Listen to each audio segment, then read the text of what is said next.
সাধারণ মানুষ স্বতঃস্ফূর্তভাবে এগিয়ে আসছেন, তাঁরাই তাকে সংবর্ধনাও জ্ঞাপন করেছেন।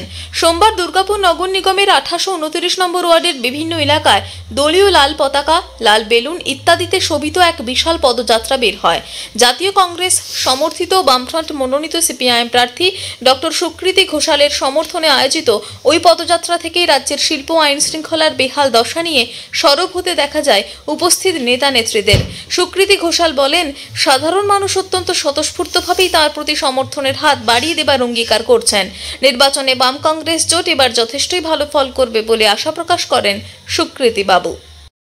চারে বেরিয়েছি মানে আমাদের বেরিয়েছি, এখানে লক্ষ্য হচ্ছে অনেক মানুষের সঙ্গে পরিচিত হওয়া এবং তাদের সামনে দিয়ে যাওয়া, মানে আমাদের যে উপস্থিতিটা তাদের সামনেতে আরও সামনে নিয়ে এসে দেওয়া।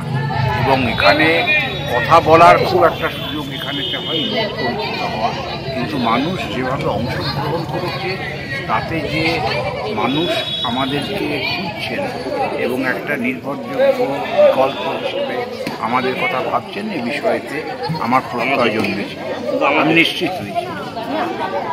একাধিক জায়গাতে বলেছি, দুর্গাপুর শিল্পতালুক এখানে যেটা প্রধান সমস্যা সেটা হচ্ছে একটা সময় যে একটা গমগম করতো যে দুর্গাপুর ইস্পাত নগরী, সেটা বিভিন্ন কারণে শিল্পনগরী প্রায় ধ্বংস হয়ে গেছে। সেটা কিছু শিল্প বন্ধ হয়ে গেছে, কিছু রুগ্ন হয়ে গেছে, তাদেরকে পুনরুদ্ধার করার দরকার, আধুনিকীকরণ দরকার, বিনিয়োগ দরকার এবং সর্বোপরি শ্রমিকদের যে কাজ করবার কর্মক্ষেত্রে নিরাপত্তা যেটা দরকার। একাধিকবার দুর্ঘটনা ঘটছে কিন্তু পরিবারগুলো অবহেলিত হচ্ছে। এইগুলো সুরাহা করার জন্য যা কিছু আইনসম্মতভাবে সংসদের মাধ্যমে করার দরকার সেটা করতে আমি উদ্যোগ নেব। দুর্গাপুর থেকে নিজস্ব প্রতিনিধির রিপোর্ট, টিভি নিউজ 10। সুলভ সঠিক চিকিৎসার একমাত্র প্রতিষ্ঠান বিবেকানন্দ হসপিটাল। 24 ঘন্টা emergency service, blood bank, trauma care.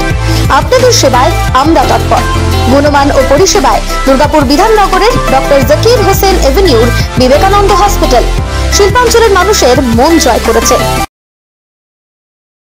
সবার আগে খবরের আপডেট পাওয়ার জন্য সাবস্ক্রাইব করুন আমাদের ইউটিউব চ্যানেল এবং ক্লিক করুন বেল নোটিফিকেশন আইকনে।